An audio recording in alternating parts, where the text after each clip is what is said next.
Mitch Marner having a sit down interview with Mark Masters and TSN has created a ton of, I don't know, buzz sounds a little bit too positive, attention in the market. And I feel like we do need to touch on that a little bit. And, it'll probably be the last time that we talk about Marner in some time because, he's off to Vegas, he's doing his own thing. It was, I don't know, I'm tempted to say it was an odd one, but in a sense, it wasn't surprising at all. And before we get too far into it, I do want to like throw the important caveat out there that like it's not okay for people to fucking dox him. It's not okay to throw shit in his yard. Like it does suck some of the things that he's been through, and like it's really unfortunate. Hopefully that doesn't reflect most people. Like all the disclaimer stuff is true. It's not just like obligatory bullshit. Like it's true that that shit sucks. But there's also like, there's more to the story as Now well. that I've said that. Now that I've said that, like I'll say like my not my whole piece, my brief piece, and then I'll give it to you. Like to me, this interview felt like an attempt to win a PR battle that was already so far lost that it felt kind of pointless. Like it is a shame that this stuff happened to him, but it didn't, like he's the one who brought this forward with nobody prompting it and it not being in, like this happened in the past. It's like this interview in my mind didn't really need to happen, and to me it seems like him again trying to win the PR battle, trying to gain sympathy, and like I kind of feel like to what end? Like he's already gone. People feel the way they feel about him. So at the end of the day, it just strikes me as kind of pointless in a sense. And maybe that's not a dramatic enough response to this. I know people had a kind of vitriolic response, but to me, my first instinct was just to like sit down this interview, watch it a couple times, and I'm like, my thought is like, why did this need to be a thing that exists? I hate talking about this guy now. It's just, the last episode I uh, referenced having some thoughts and then we never really got into it because it's just kind of like, just tired of talking about him. They're genuinely tired of talking about him. But, you know, staying consistent with his entire tenure as a Toronto Maple Leaf, he does this to himself and then looks around and goes, "What did I do? Why is everybody talking about me? What's the problem?" Like, obviously, he didn't have to go do that sit down. And how many sit down interviews did he do with Mark Masters in his entire Leafs tenure? And he just happens to do one now in the summer.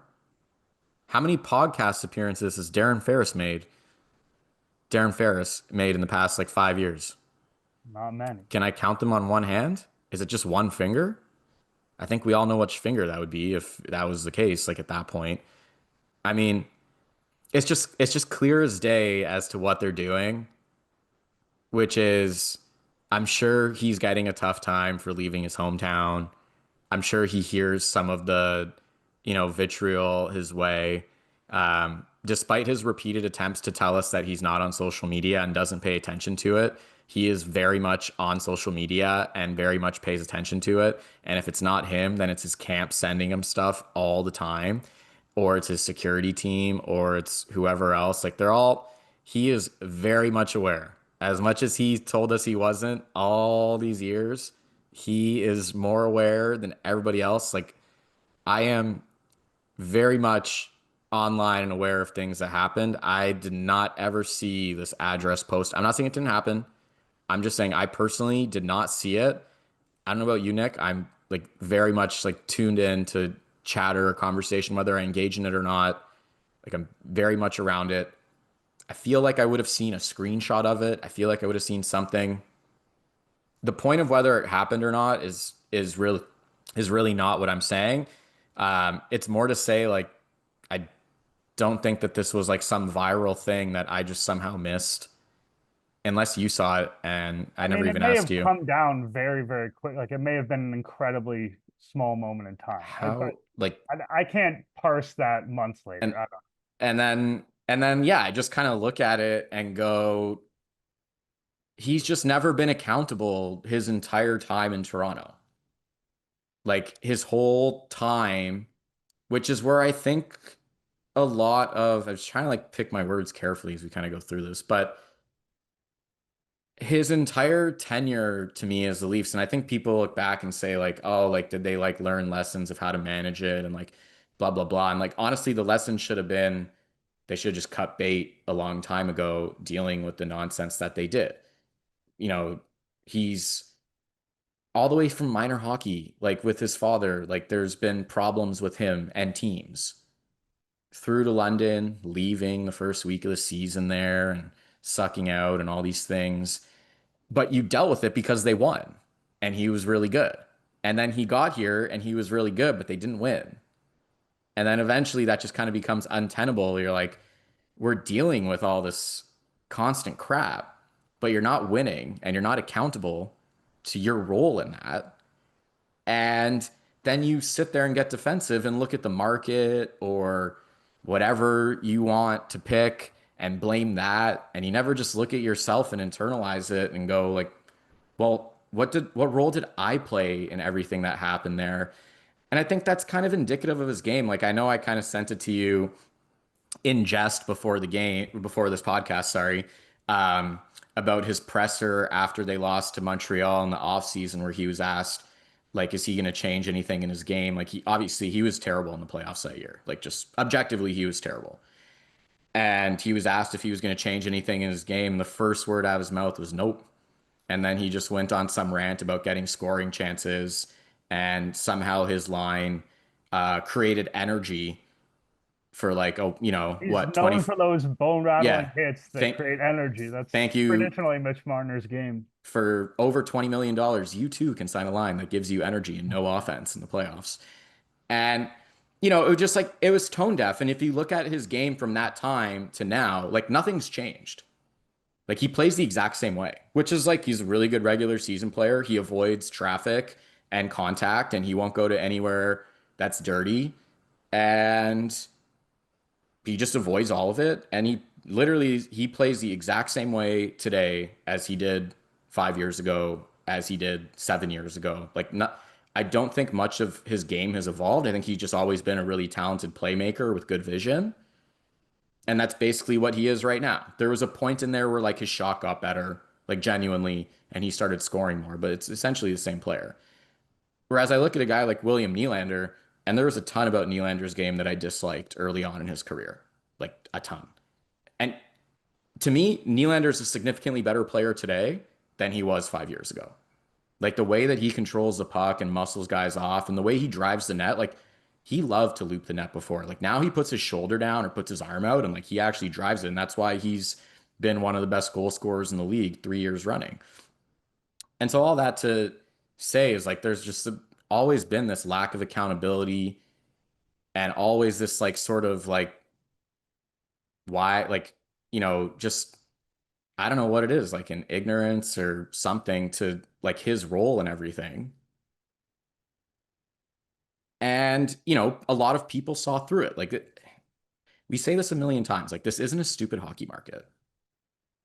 Like it's not. Like people know, and it just pisses people off because they just constantly see it, and they go, they see the holdout as a rookie and the threats to sign an offer sheet in Columbus and you know like, am I going to go to Switzerland?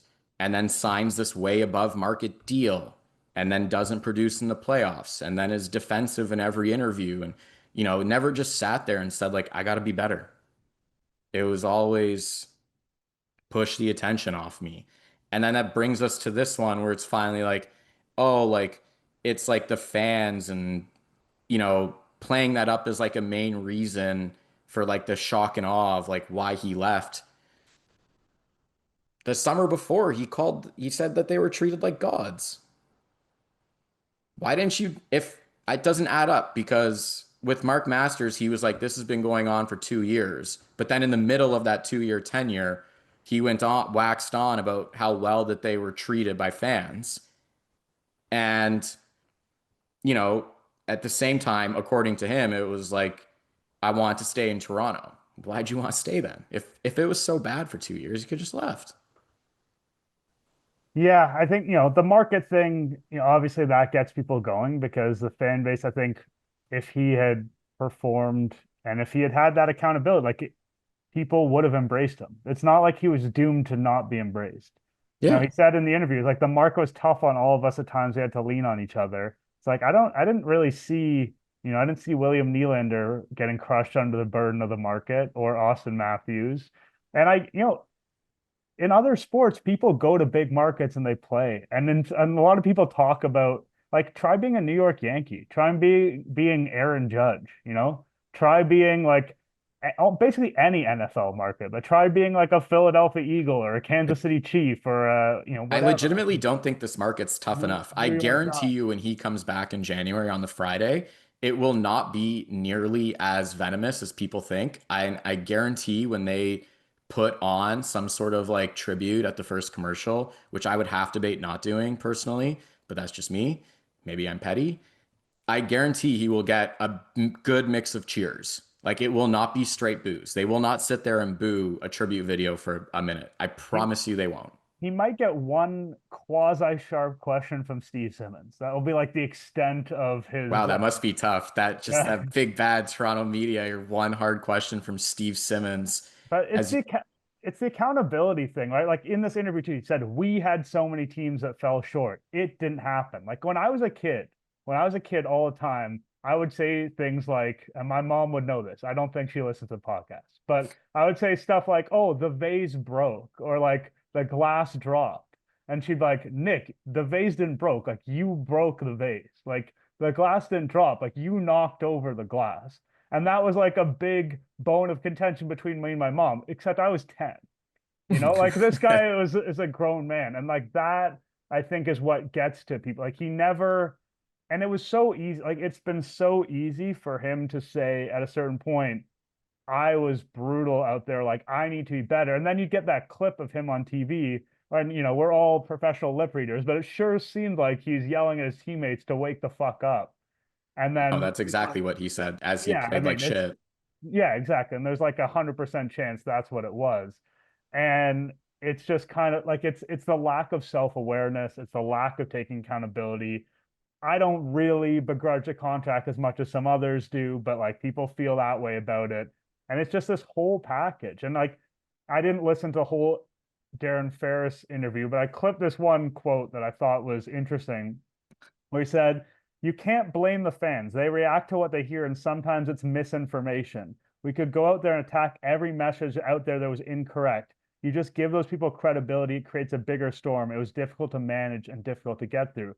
Like, this is as if there's some kind of organized media propaganda campaign against Mitch Marner. It's like, even if there was a world where like a bunch of rival media companies who don't like each other were like, let's all gang up on Mitch Marner. As you said, the fans aren't stupid. The fans have all the stats available to them. They watch all the games. Even if the whole media was saying, oh, Mitch Marner is actually fantastic in the playoffs, it's not like the fans would buy that. Like it's just a wild statement to me that there's this implication that like the media, some kind of anti-Marner agenda.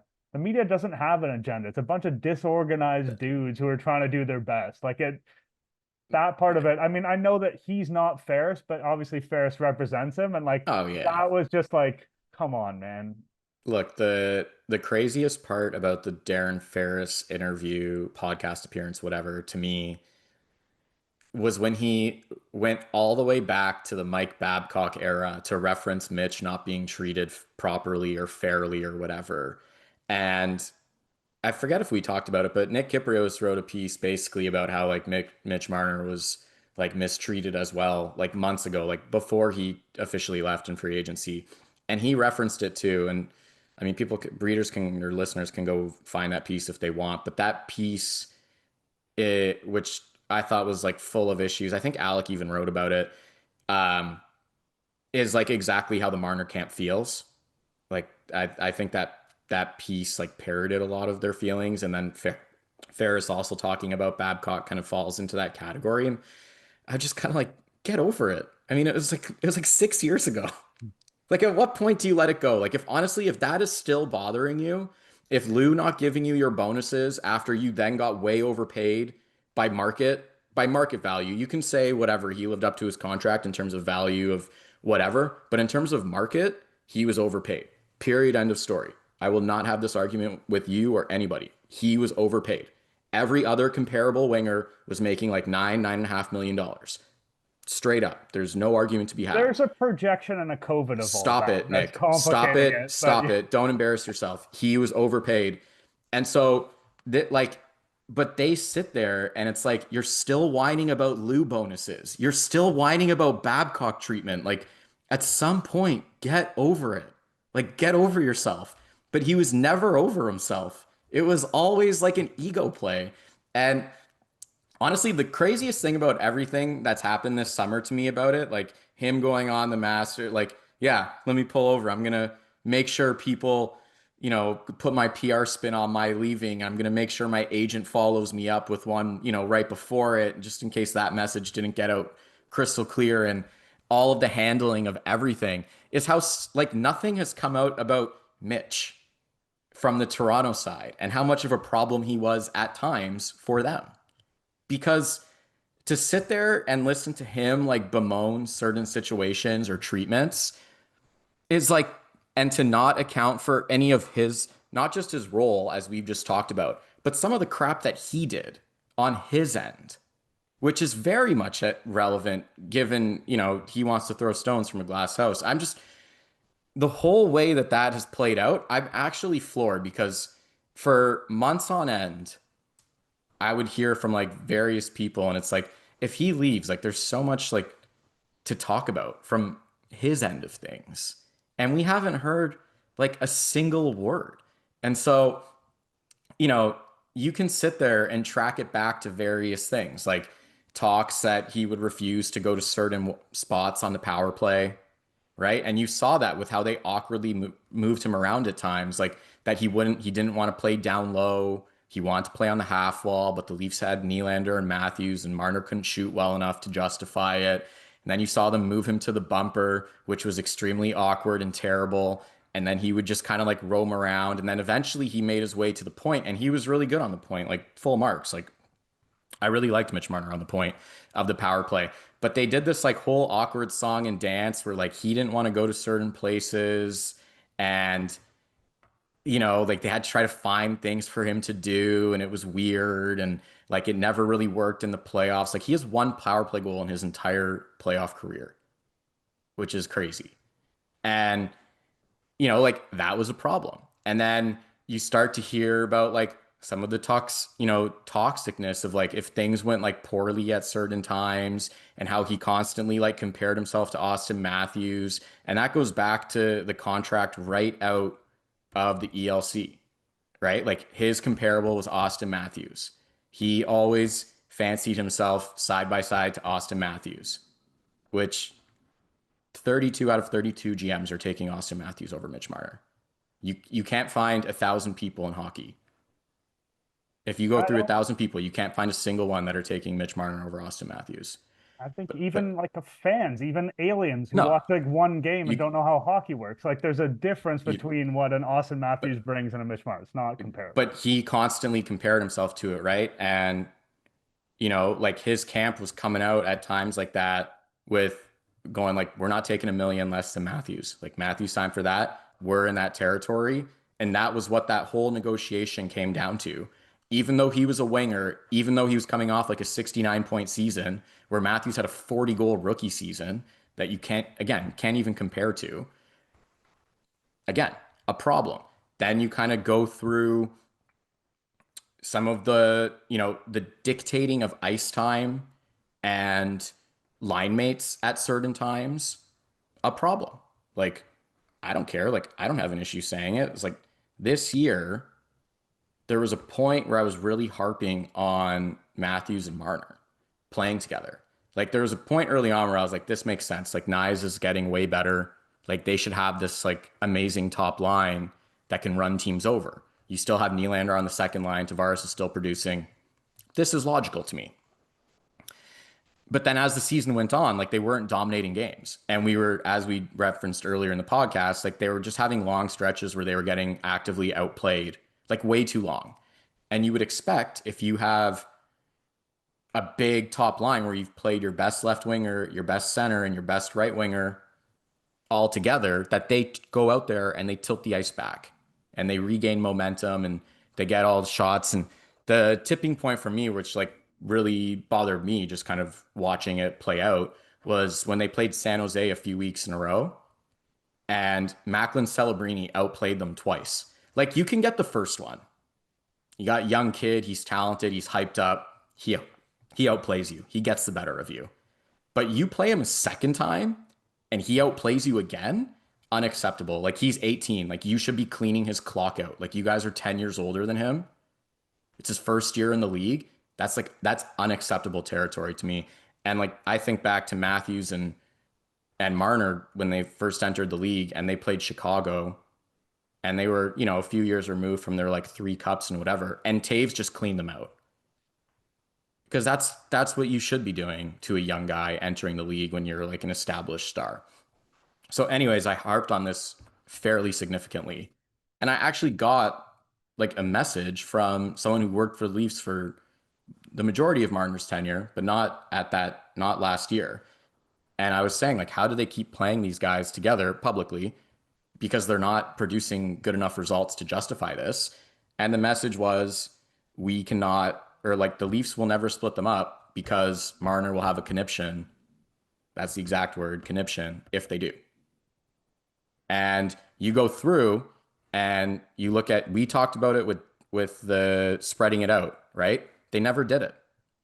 And then if you go back and you look at certain instances of how things were played out, it always ended up catering to Marner. It was like Marner missed a month and the Leafs went with Matthews, Domi, and Bertuzzi. And Marner comes back and the first thing they do is Marner starts the game, shift one, with Tavares. And it was a Saturday night game against Montreal because they had to cater to him. And which was everything that he was about. And you go to certain lengths of certain situations, right? We talked about there's one game this year where they split those guys up across 3 lines. The other 2 lines scored. One guy, like, he wasn't good that game. I was at the game. Like, I was excited. I was like, holy cow, I actually get to see this like spread out live. It's against Ottawa.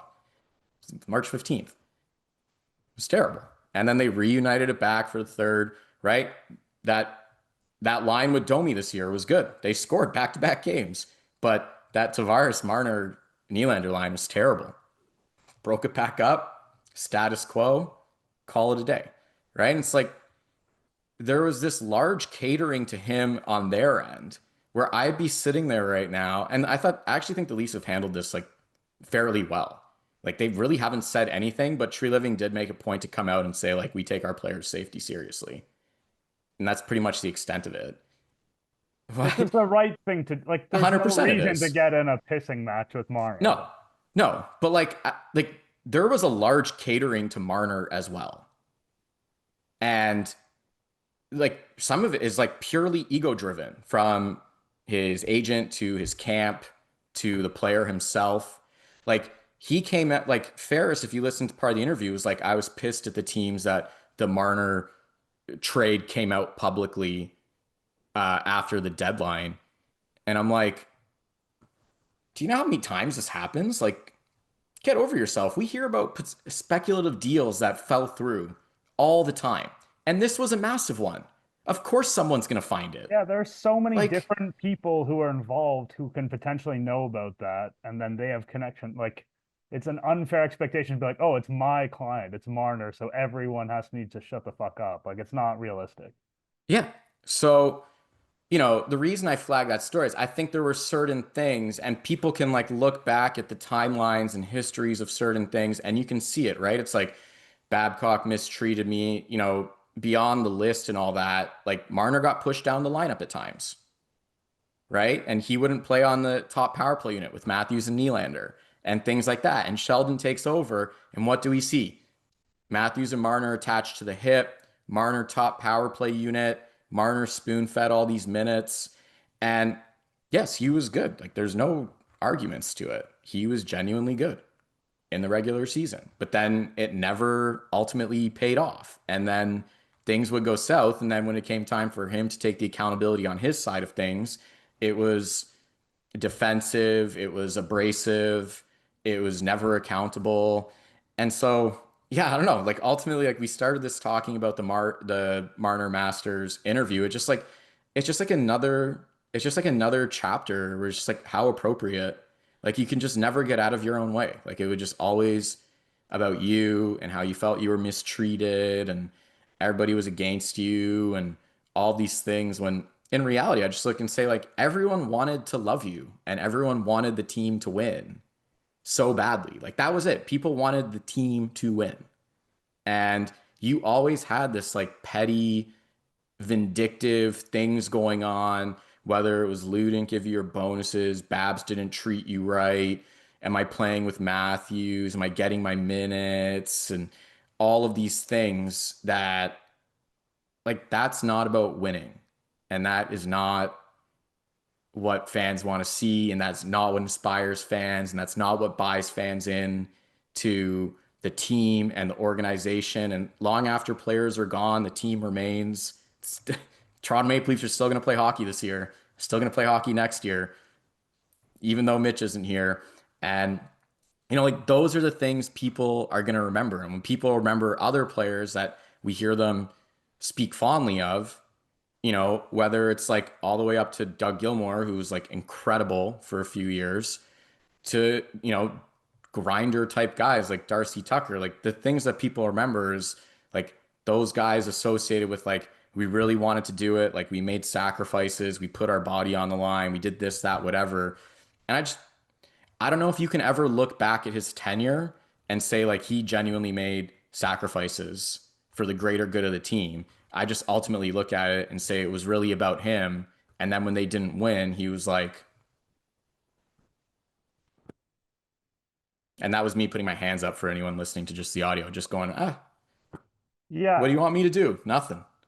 I think that the story of Marner, whether it's on the ice or off the ice, is that like it was there for him, right? Like he played on these teams that were constantly in the playoffs. He had the chance to be this hometown hero in a way that basically no one has ever been for this franchise.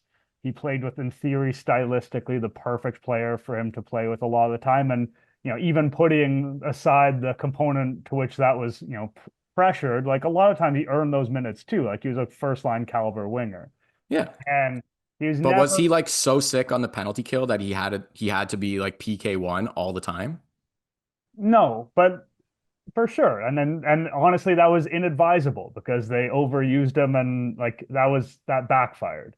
But the possibility was always there. And like off the like I'm trying to think of an alternate world where you do this interview. Like it's so easy to sit down for this interview and say, like, this was one of the hardest It, decisions in my life. Like it's I so love easy to this not do city. the interview, Nick. I don't Well, want to like, talk about it. Let's move on with our lives.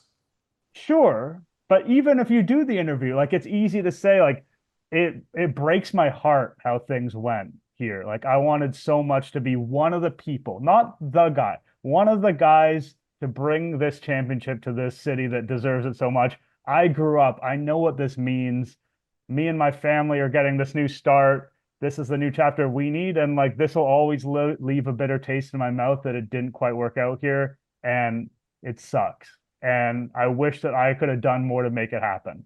Like it was so easy to do that. And like that, like it would be so easy for him not to shoot himself in the foot over and over again from just a engagement with the world, the fan base, the market perspective. Like he didn't have to be he didn't have to be like the most charming man alive. He didn't have to be the most charismatic dude there's ever been. Like he could have said basically the stereotypical hockey things with like a little sprinkling of I'm from Did around here, and he would have crushed it from a did PR. John Tavares do a sit down interview with local New York Islanders media to discuss his exit the summer that he left?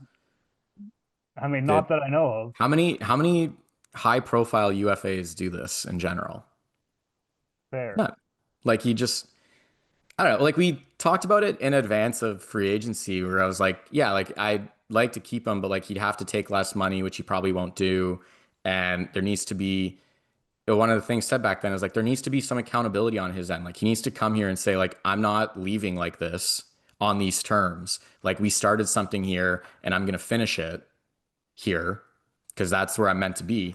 And like there needed to be some like concession. Like He's right? one of And those guys who's unwilling to take an L. Like he no. cannot be And seen to take an L in any circumstance. and you're just listening to the past few weeks and it's like literally impossible for him to just sit there Maybe it will in Vegas. I don't know. With less pressure, I don't know. Like pressure, there's always pressure to win. Like if that team doesn't win this year and the new playoff salary cap really hurts them in any potential hope to get Alex Petrangelo back. Like if they don't win this year, like Eichel and Dorofiev are getting massive raises and they're going to be in tough to fill out the rest of that roster. So like there's going to be pressure in Vegas. Vegas doesn't win. Like they don't care. Like you know, you might not have the same fan pressure and he probably won't be as online as he is here because he probably just doesn't understand the market and like where to go and things like that. Um, but like there will be pressure in that organization. Like you can never escape it. But like there needed to be that accountability from him, but it was always something else. And like that's all it the disappointing part for me, and I get it from the Leafs, like they're sitting there going like we're betting on the talent and like, you know, you're gonna mature over time and like figure it out. Like you look at again, like William Nylander to me is like a great example. Like he really matured over the past number of years. And it's significant for them. Like he was unreal in the playoffs this year, generally speaking. He wasn't good in game 6 and 7. But up until that, like the 6 and 5 games and like who he was playing with and what he was doing, and he had 15 points in 13 games, like he was really good. And you never saw it from him. And like that's the most disappointing that it just like it never like rounded into what was required. And whenever you saw opportunities for, you know, him to do something that was like different to him or go somewhere on the ice where he's not used to or sacrifice his body, like he just was very, very much unwilling to do those kinds of things. And then, you know, he leaves and it's kind of like a shot at the fans. And, you know, I know just like talking to a few other like to me that is a shot at the fans like that's painting like a black eye on the fan base. And you know I see like comments from like other fans of various social media posts like classic Leaf fans and like things like that. And like I don't think that's true. Like I genuinely don't. I've seen tons of Leaf players out in the public market. Like these guys are I've honestly never seen a Leaf guy harassed in public, and I've seen them like fairly regularly. I saw Scott Lawton a few weeks ago at my cottage, like not at my like at like the public docking area, and no one said a word to him. He was hanging out with his kid, who looked like I don't know a year and a half or something. They were on the boat. His family was getting ice cream. Nobody said a word, and you could say, "Well, no one recognizes Scott Lawton." It literally said his name on the boat. It was engraved on the boat. No one said a word. No one bothered him. I know he's not as high profile as Mitch Marner, but wasn't, you know, I saw he did an interview with the Leafs Nation and he was like, yeah, like it's good in the market. Like, you know, families here, like it's really not like the perception. And like, I don't want this to become like a thing where it's like, you know, players got to be weary of coming to this market and it's tough on them. I think by and large, like players really enjoy the market. You know, there's a ton of attention on the team. Like you're not competing with an NFL team. You know, the Leafs are clearly the number one team in the market. They travel insanely well. Everywhere they go, Leaf fans are in the building.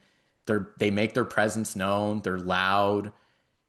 You know, maybe not at Scotiabank, but you go out anywhere else and they're there and it's noisy. And I also just look and say, I think Marner's kidding himself if he did the things that he did here in most other markets, he also would not get away with it. And I forget if I ever said this story on this podcast. Like I went to one of the Leaf games against the Rangers this year against MSG. Did I ever tell the story? It's just a quick one. Hard to say. But the very first shift of the game, Marner tried some like 360 pass, like it was dumb. And so whatever, we're like watching, we're like just like settled into our seats at Madison Square Garden, like a decent chunk of Leaf fans. And some fan, as soon as he makes like the 360 twirl pass to nobody, just yells out, just like a playoff game, eh, Mitch? And I turn and it was a Rangers fan in a Rangers jersey. And I was like, they know? It's like everybody knows. Like the whole league knows. Like there's no secrets here. Like if you did that in New York, like they wouldn't take kindly to, you know, making that money. Like Panarin and like certain guys there have gotten that team further than the Leafs have gone and competitive, but like they're tough on them. Like to your point, like this idea that like playing in Toronto's tough or certain components here that like I think this is actually quite a tame market. Like I said, I think I'm honestly betting when he comes in January that he's going to get a good chunk of cheers, probably more than he deserves. And I don't think it's going to hold a candle, honestly. I think people think that the Tavares one was bad and that this one's going to be worse. I actually think it won't even come close to the treatment that Tavares got in New York. I don't I don't. Like I genuinely don't. I think the fan base will be like pretty tame about it. I think there'll be a good chunk of like Marner supporters that buy the story and they just take it at face value without like any additional like critical thought as to Marner's role. Um, Not to, receive certain messages or things like that, but in his overall role of alienating himself from the fan base and the city to which he grew up in, which is very relevant. Yeah, I think the whole thing, I think it's honestly, it's going to be a lot tamer than people think. I'll be floored if it's like nasty. I don't think it will be. Yeah, it'll be interesting. And we're gonna have to wait and see how that goes. I think this is a good point to wrap. I think earlier we were talking about how we weren't gonna talk that much about Mitch I Marner, hate that we have to talk about it, but like, there's so but much to that say. It's this just might be the last time at this like, length. I We'll just, see. I hope so. I mean, he's probably not going to do an interview before he plays in Toronto because they play the night before and they probably won't do a morning skate and all that. And, after the game, he'll probably just spew some crap and hopefully that'll be the end of it. But yeah, like, I don't know. I also say I would love the team to come out and be a little bit more chippy about it. And maybe they internalize it and maybe they work towards it. But like, I don't know. If I was Matthews, I'd be pissed. I'd be like, we started this and like we haven't won shit, and you just like bail and leave because you think it got too hard. Like I'd have this, and then you start hearing people like saying like, well, how's he gonna play now without him, and like things like that. Like, God, I pray that he comes in with a chip on his shoulder and just a massive one, right square on the shoulder that just demonstrates how good he is. Like I don't think that he's good. Like I know that he's good. But like to me, like the team should be pissed. I'd like to see that come out when they play him. I think there should really be yeah, like I think they shouldn't take it like well. I don't think they should sit there and be like listening to him putting out crap that they're now gonna have to answer for. Right? Like they're Well, gonna get questions about the market because he's saying this shit. the two biggest open ice hitters on the Leafs, I would argue right now, both residing on the left side of the defense, Jake McCabe and Simon Benoit. So, when Mitch comes back around, we'll see. We'll see. So, Yeah, I mean, yeah, ultimately it's just yeah, it didn't have to go that way. I still have like a million things I feel like I could say on it, but I just there's a lot of delusion there on half of what happened, and anyone who buys their stories on them being the Marner camp and Ferris and what they're trying to put out there, if I'm sure some of those things happen, but they also played a significant role here. Like they're kidding themselves if they think otherwise. yeah, it's unfortunate. I mean, as you said, it could have gone very differently, and to have a player, homegrown player, end up kind of, as you say, putting, or at least trying to put a black mark on the fan base and on the market itself. It's sort of the exact opposite of how you'd think this sort of thing would play out. And yeah, I don't know. It'll be interesting when we get some distance from it, how people end up feeling about Marner. But it's funny. I was thinking about, we're talking about Darcy Tucker and players who are like loved by the fan base.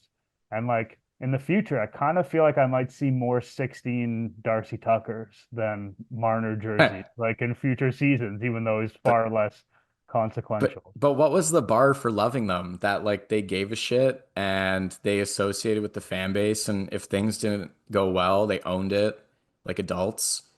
And they just put it on the line, like period, end of story. They put it on the line. And I don't know. I look at the end of like his entire tenure and say he didn't, and he just had no interest in being accountable to that and looking at himself and saying like, what can I change? And when you make that much money, you need to lead the bus on that, which is also, I'll just again, I know I can say a million things. I'm going to end on this note, but I did find it particularly funny when when Freeman said like if they won that game seven, like I think they would have found a way to like for him to stay and to make it work. And I'm sitting there thinking, so hold on, you're making $11 million. You're like supposed to be the second best player on the team. You think you're just as good as the captain. Your dad also whined about that in the media too. And you're sitting there going like, well, I'm playing like shit. So if the other guys win this game for me, well, I do nothing, which he did. Like he was terrible in that game seven, awful. Maybe I'll stay. Like, where's the responsibility on your end? It's not like he can't sit there and say like I was unbelievable in that game. Like I did everything in my power. Like you can't look at any series. Can you look at a single game last playoffs and say Marner was sick? Like a single game, one, like where you're like Marner was like unreal that game. Like when I think back to Marner being great in the playoffs, I'm thinking back to like the Tampa Bay series a couple years back. Unreal. So the year age Yeah, like 28, $12 million. You can't look back at a like I could look back at like five games and say like Nylander was like unbelievable. for sure. Like sick. Like Nylander was like he was the best player on the ice. Like Florida completely changed their matchups because Nylander was just absolutely having his way with the start of that series. Like he was unbelievable. But you can't look at a single one and go back and say like you can say he was good and like that line was fine and like all these things, but like you can't look at a single one and say like best player on the ice, Mitch Marner. Well, we'll see if that changes. Maybe in Vegas it will.